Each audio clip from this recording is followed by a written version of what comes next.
Il y a quelque chose que personne ne t'a dit. Pas tes parents, pas tes amis, pas même l'église que tu fréquentes. Quelque chose que le monde autour de toi ne comprend pas encore, mais que Dieu, lui, sait depuis le début. Tu es différent. Tu l'as toujours senti. Depuis tout petit, tu regardais les autres et tu te demandais pourquoi tu ne fonctionnais pas comme eux. Pourquoi tu ressentais plus? Pourquoi tu voyais plus loin? Pourquoi les choses qui semblaient rendre les autres heureux te laissaient, toi, avec ce vide bizarre au fond de la poitrine? Comme si tu attendais quelque chose de grand, quelque chose qui n'est pas encore arrivé, mais qui approche. Tu n'es pas fou, tu n'es pas bizarre, tu n'es pas en retard sur ta vie. Tu es en préparation. Et si tu regardes cette vidéo en ce moment précis, ce n'est pas un hasard, ce n'est pas l'algorithme, ce n'est pas la chance, c'est une convocation. Dieu t'a guidé jusqu'ici parce que ce message t'appartient, ce moment t'appartient, cette saison de ta vie est sur le point de basculer d'une façon que ton esprit rationnel ne peut pas encore mesurer. Un transfert est en cours, une grande quantité est en chemin, et elle a ton nom dessus. Mais avant qu'on aille plus loin, tape « Je suis prêt » dans les commentaires si tu sens dans ton cœur que ce message est pour toi. Pas demain, maintenant. Ce simple geste est un acte de foi, et la foi, c'est le langage que Dieu entend. Abonne-toi à cette chaîne. Cet espace a été créé spécialement pour ceux qui se sentent à part, incompris, profondément attirés par Dieu sans toujours savoir pourquoi. Tu es chez toi ici. Clique sur la cloche. Chaque vidéo qui arrive est une pièce de plus dans le puzzle de ce que Dieu bâtit dans ta vie. Écris 777 dans les commentaires pour briser le sceau spirituel qui t'a retenu jusqu'à aujourd'hui. Et maintenant, écoute-moi bien. Parce que ce que je vais te dire dans les prochaines minutes va soit te confirmer ce que tu ressens depuis longtemps, soit t'ouvrir les yeux sur quelque chose que tu n'osais même pas formuler. Tu es le Chosen One, l'élu. Et le transfert est proche. Reste avec moi. Laisse-moi te décrire quelqu'un. C'est quelqu'un qui, depuis l'enfance, a toujours eu l'impression d'être décalé. Pas dans le sens négatif, plutôt dans le sens d'une fréquence différente. Comme une radio branchée sur une onde que les autres ne captent pas. Cet enfant posait des questions que les adultes trouvaient trop profondes pour son âge. Il observait les gens avec une intensité qui mettait parfois mal à l'aise. Il ressentait les émotions des autres comme si elles étaient les siennes. La douleur d'un inconnu dans la rue, la joie sincère d'un enfant qui rit, tout ça lui rentrait dedans avec une force démesurée. En grandissant, cet enfant a appris à se taire, à ranger ses intuitions au fond d'un tiroir, à faire semblant de fonctionner comme tout le monde, mais au fond, il savait. Il a toujours su qu'il y avait quelque chose de plus grand qui l'attendait. Une mission, un appel, une destinée que les mots ordinaires ne suffisent pas à décrire. Est-ce que je te décris quelqu'un que tu connais? Ou est-ce que je te décris toi? Les Chosen One, les élus, ne ressemblent pas à ce que le monde imagine.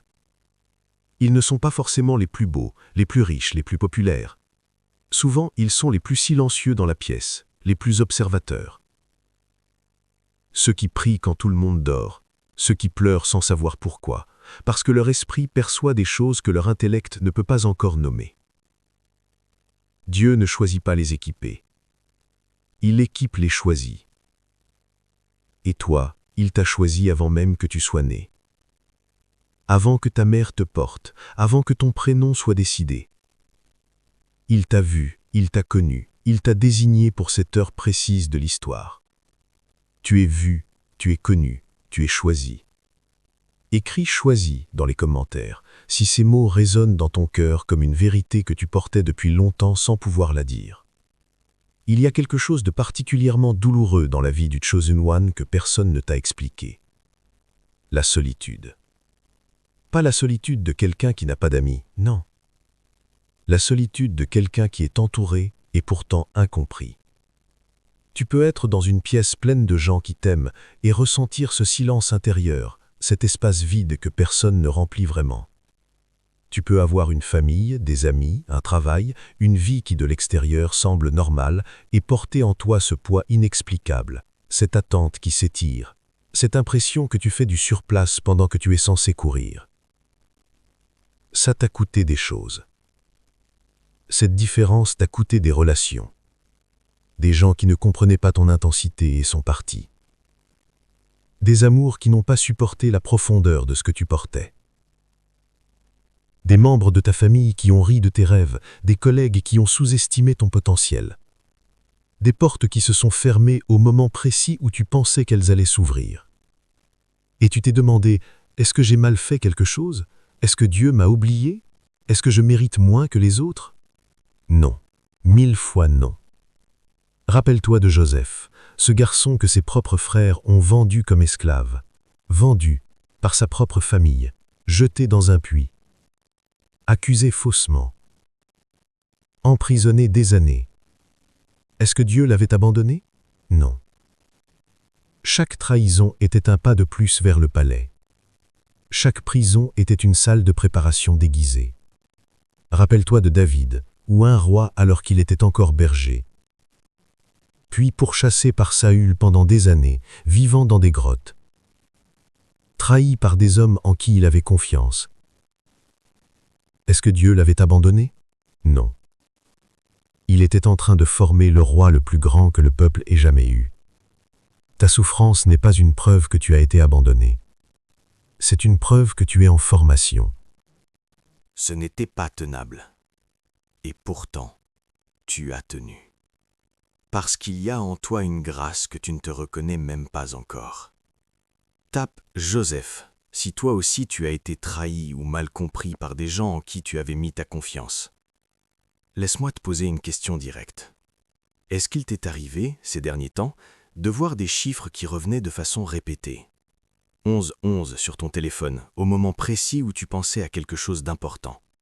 333 sur une plaque d'immatriculation, le jour où tu venais de pleurer en silence. 777 dans un total de caisse, dans un numéro de chambre, dans une durée de vidéo. Est-ce qu'il t'est arrivé de te réveiller en pleine nuit, à 3 heures du matin, avec une pensée ou un rêve si intense que tu n'arrivais plus à le chasser? Est-ce qu'il t'est arrivé de penser à quelqu'un et que cette personne t'appelle quelques heures plus tard? Est-ce qu'il t'est arrivé de sentir une présence, de recevoir une impression soudaine, une paix inexplicable au milieu d'une situation chaotique? Ce n'est pas de la superstition, ce n'est pas de l'imagination. Ce sont des signaux, des coordonnées divines. Dieu communique avec toi de la façon dont ton esprit peut recevoir, et il te prépare à quelque chose de plus grand que ce que tu peux voir. Le plus grand signe que tu as reçu aujourd'hui, c'est cette vidéo. Tu n'es pas tombé dessus par accident. Il n'y avait peut-être pas de raison logique pour que tu cliques, peut-être que tu scrollais distraitement, peut-être que tu avais la tête ailleurs. Mais quelque chose t'a arrêté.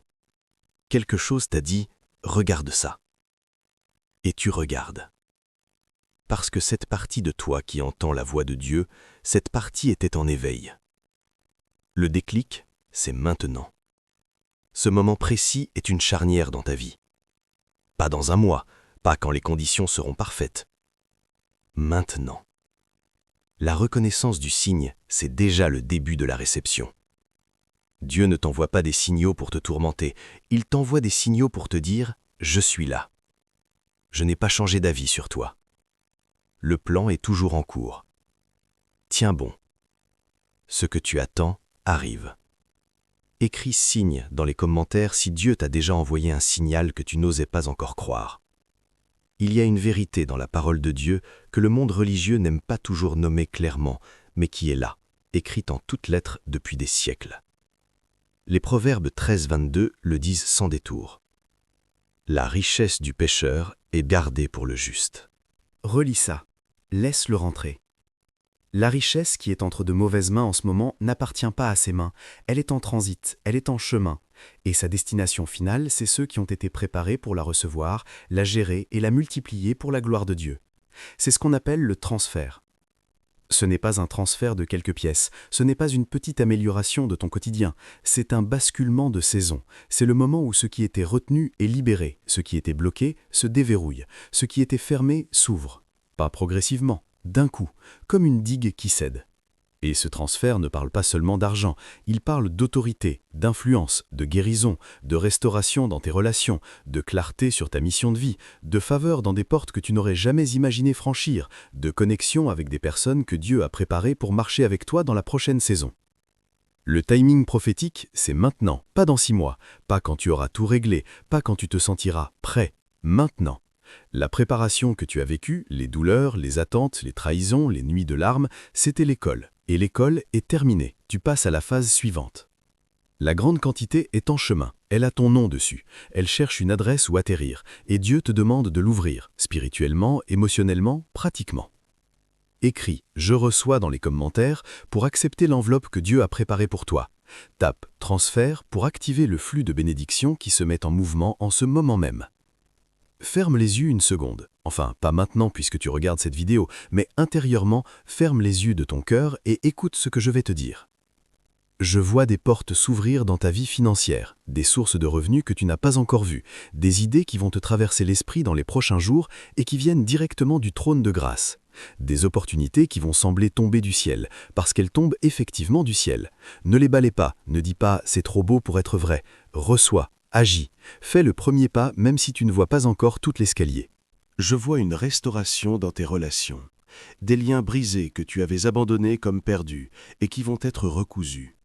Des personnes nouvelles qui vont entrer dans ta vie et qui porteront en elles des pièces du puzzle de ta destinée.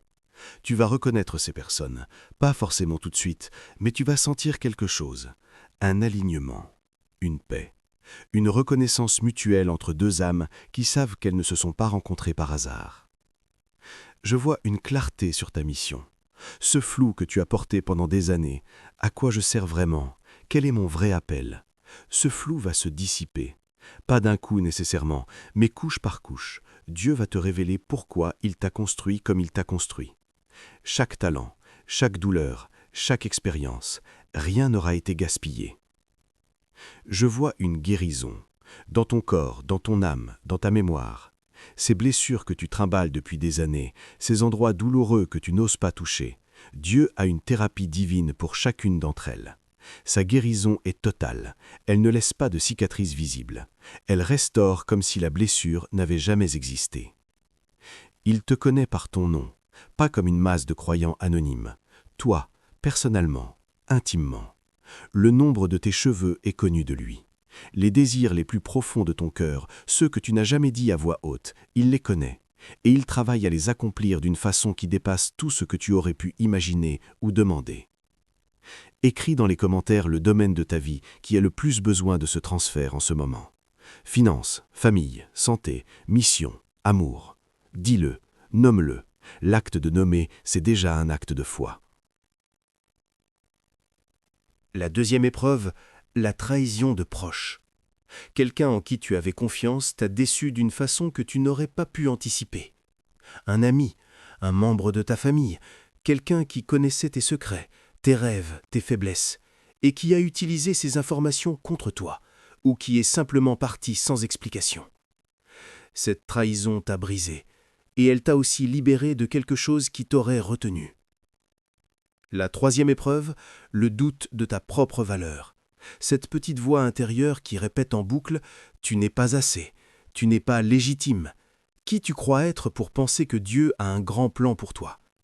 Cette voix n'est pas la tienne, et elle ne vient pas de Dieu. C'est le bruit de l'ennemi face à une destinée qu'il ne peut pas arrêter. La quatrième épreuve, les rêves intenses ou prémonitoires. Des nuits peuplées de visions qui semblaient trop réelles pour être de simples rêves. Des scènes qui se sont réalisées plus tard, des avertissements, des instructions. Dieu parle encore en rêve aujourd'hui. La cinquième épreuve, l'attirance irrésistible vers Dieu malgré tout. Même dans les pires moments, même quand tu étais en colère contre lui, même quand tu avais l'impression qu'il ne t'écoutait pas, quelque chose en toi revenait toujours. Tu ne pouvais pas t'en empêcher. C'est la preuve que tu lui appartiens d'une façon que personne ne peut annuler. La sixième épreuve, la résistance de ton environnement à ta croissance. Les gens autour de toi ont parfois freiné tes élans, ri de tes ambitions, minimisé tes dons. il ne t'est pas forcément malveillant, il ne pouvait tout simplement pas voir ce que Dieu voyait en toi. L'aigle ne demande pas la permission au poulet pour s'envoler. La 7e épreuve, le sentiment d'être en attente. Cette impression diffuse et persistante que ta vraie vie n'a pas encore commencé, que tu es sur un quai de gare et que ton train tarde, que quelque chose de grand est là, juste derrière le voile, et que tu n'as pas encore les mains dessus. Ce sentiment n'est pas de la frustration, c'est de la prophétie intérieure. C'est ton esprit qui perçoit ce que Dieu a planifié. Tape le numéro de l'épreuve que tu traverses en ce moment dans les commentaires et sache que tu n'es pas seul. Recevoir n'est pas passif. Beaucoup de gens attendent les bénédictions de Dieu en croisant les bras, en disant « si c'est sa volonté, ça viendra tout seul ». Mais Dieu cherche des partenaires, pas des spectateurs. Il cherche des gens qui se mettent en position de recevoir, qui ouvrent les mains, qui préparent la maison intérieure, qui agissent sur la foi avant de voir le résultat. Voici comment te préparer concrètement. Premièrement, le jeûne intentionnel. Pas pour punir ton corps, pour affûter ton esprit. Même un seul jour par semaine où tu réduis la nourriture et tu augmentes la prière change quelque chose dans l'atmosphère spirituelle de ta vie. Le jeûne n'est pas une technique magique, c'est un acte de déclaration.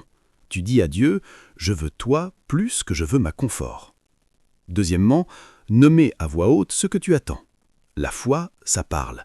Prends l'habitude de déclarer chaque matin ce que tu crois que Dieu est en train de faire dans ta vie. Pas comme une incantation, comme une conversation avec quelqu'un qui est présent. Seigneur, je crois que le transfert est en cours. Je me positionne pour le recevoir. Je m'aligne avec ta volonté. Troisièmement, couper les voix qui nient ton appel. Identifie les personnes dans ton entourage dont la présence systématiquement te rapetisse plutôt que de te grandir. Mettre de la distance avec ces voix-là n'est pas de l'arrogance, c'est de la bonne attendance de ta destinée. Quatrièmement, tenir un journal prophétique. Note tes rêves, note les synchronicités, note les versets qui te frappent, note les fois où tu as senti la présence de Dieu d'une façon particulière. Ce journal va devenir avec le temps la preuve tangible que Dieu parle et qu'il tient ses promesses dans ta vie. Écris « prêt » ou « prête » dans les commentaires si tu t'engages à appliquer au moins une de ces pratiques dans les 7 prochains jours. C'est le moment. Je veux que tu poses tes 2 mains sur ta poitrine, là où ton cœur bat, et je veux que tu répètes cette prière avec moi, à voix haute si tu peux, dans ton cœur si tu ne peux pas, mais dis-la, chaque mot compte. Seigneur Dieu, je me présente devant toi tel que je suis, avec mes doutes, avec mes cicatrices, avec mes attentes déçues et mes espoirs que j'ai eu peur de reformuler. Je me présente avec tout ça, et je te dis, je crois encore, je crois toujours. Je crois que tu n'as pas changé d'avis sur moi. Je reçois aujourd'hui tout ce que tu as gardé pour cette saison. Le transfert financier, la restauration relationnelle, la clarté sur ma mission, la guérison de mon âme. Je ne demande pas à le mériter, je demande à le recevoir par la grâce de Jésus-Christ. Brise en ce moment tout ce qui a retenu mes bénédictions, toute chaîne, tout blocage, tout accord spirituel négatif que j'aurais pu faire consciemment ou inconsciemment. Je le brise au nom de Jésus. Et j'ouvre les mains, j'ouvre mon cœur, j'ouvre ma vie à ce que tu as préparé. Amen. Écris « Amen » si tu as prié cette prière avec moi. Tape « Feu » pour appeler le feu de l'Esprit Saint sur ta situation en ce moment. Écris « Briser » si tu veux briser toutes les chaînes spirituelles qui ont pesé sur ta vie jusqu'à aujourd'hui. Tape 777 pour sceller cette prière dans les cieux et marquer ce moment comme un tournant dans ta vie. Ne passe pas à la suite sans avoir commenté. Ce n'est pas pour l'algorithme, c'est pour toi. Parce que la déclaration publique est un acte de foi, et la foi, c'est ce qui fait bouger les montagnes. On arrive à la fin de cette vidéo, mais pas à la fin de ce que Dieu est en train de faire dans ta vie. Non, on est au début. Laisse-moi te rappeler les 3 vérités que je veux que tu emportes avec toi quand tu fermeras cette vidéo. Tu es vu. Dieu ne te regarde pas depuis une distance vague et floue. Il te regarde comme un père regarde son enfant, avec une précision totale, une attention totale, une affection totale. Rien de ce que tu vis ne lui échappe. ni ta douleur secrète, ni ta joie silencieuse, ni tes questions de 3 heures du matin. Il voit tout, et il reste là. Je me présente devant toi tel que je suis, avec mes doutes, avec mes cicatrices, avec mes attentes déçues et mes espoirs que j'ai eu peur de reformuler. Je me présente avec tout ça, et je te dis, je crois encore, je crois toujours, je crois que tu n'as pas changé d'avis sur moi. Je reçois aujourd'hui tout ce que tu as gardé pour cette saison. Le transfert financier, la restauration relationnelle, la clarté sur ma mission, la guérison de mon âme. Je ne demande pas à le mériter, je demande à le recevoir par la grâce de Jésus-Christ. Brise en ce moment tout ce qui a retenu mes bénédictions, toute chaîne, tout blocage, tout accord spirituel négatif que j'aurais pu faire consciemment ou inconsciemment. Je le brise au nom de Jésus. Et j'ouvre les mains, j'ouvre mon cœur, j'ouvre ma vie à ce que tu as préparé. Amen. Écris « Amen » si tu as prié cette prière avec moi. Tape « Feu » pour appeler le feu de l'Esprit Saint sur ta situation en ce moment. Écris « Briser » si tu veux briser toutes les chaînes spirituelles qui ont pesé sur ta vie jusqu'à aujourd'hui. Tape 777 pour sceller cette prière dans les cieux et marquer ce moment comme un tournant dans ta vie. Ne passe pas à la suite sans avoir commenté. Ce n'est pas pour l'algorithme, c'est pour toi. Parce que la déclaration publique est un acte de foi, et la foi, c'est ce qui fait bouger les montagnes. On arrive à la fin de cette vidéo, mais pas à la fin de ce que Dieu est en train de faire dans ta vie. Non, on est au début. Laisse-moi te rappeler les 3 vérités que je veux que tu emportes avec toi quand tu fermeras cette vidéo. Tu es vu. Dieu ne te regarde pas depuis une distance vague et floue. Il te regarde comme un père regarde son enfant, avec une précision totale, une attention totale, une affection totale. Rien de ce que tu vis ne lui échappe, ni ta douleur secrète, ni ta joie silencieuse, ni tes questions de 3 heures du matin. Il voit tout, et il reste là. Tu es connu. Il ne te connaît pas comme une donnée dans un registre, il te connaît dans le sens le plus profond, le plus intime du mot. Il connaît la blessure derrière ta force. Il connaît le rêve derrière ta résignation apparente. Il connaît ton prénom de la façon dont il était prononcé avant même que le monde existe. Tu n'es pas un inconnu pour lui. Tu es choisi. Pas par erreur, pas parce que personne d'autre n'était disponible. Délibérément, intentionnellement, avant ta naissance, avant que tu puisses faire quoi que ce soit pour le mériter ou le gâcher, il a dit « celui-là, c'est le mien ». Et ce choix n'a pas de date d'expiration. Dans les 40 prochains jours, quelque chose va se mettre en mouvement dans ta vie. Ce n'est pas une promesse de ma part, c'est une déclaration prophétique basée sur ce que je vois Dieu faire dans la vie des âmes qui s'alignent avec sa parole et se positionnent pour recevoir. Garde les yeux ouverts, garde le cœur ouvert et surtout, note ce qui arrive, parce que tu vas vouloir avoir une trace de ce tournant. Si cette vidéo a touché quelque chose en toi, une corde, une vérité, une larme que tu n'attendais pas, je te demande une chose, une seule. Partage cette vidéo avec quelqu'un que tu aimes et qui a besoin d'entendre ce message ce soir. Tu ne sais pas qui dans ton entourage est au bord du découragement. Tu ne sais pas qui a besoin d'entendre que Dieu n'a pas changé d'avis sur lui. Ton simple partage peut changer une vie. Like cette vidéo. Ça prend 2 secondes et ça permet à cet espace d'atteindre davantage d'âmes choisies qui cherchent ce qu'on a partagé ici aujourd'hui. Et dans les commentaires, écris « Merci Seigneur » si quelque chose dans cette vidéo t'a parlé d'une façon que tu ne peux pas entièrement expliquer avec des mots. La prochaine vidéo arrive bientôt. Elle s'appellera « Le délai n'est pas un refus, pourquoi Dieu fait attendre les élus ». Sois là, elle est faite pour toi. Tu es le Chosen One, le transfert est proche, une grande quantité est en chemin. Et elle a ton nom dessus. À bientôt.